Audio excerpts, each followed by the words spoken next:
Era a mulher que tava chifre do marido, viu? E aí ela teve um filho que não era dele. Aí depois ela se converteu. Depois ela se converteu, aí já queria acabar com as mentiras do dela, né? Aí ela foi, aí ela queimou. Aí disse assim, Marina, é porque o Luquinha não é filho.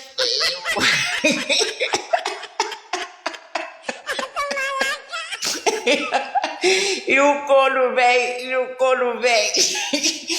não queria dar por baixo, não queria ficar por baixo.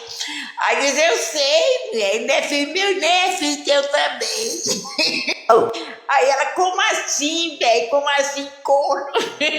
Aí ele disse, na maternidade, mandou eu trocar ele, eu troquei.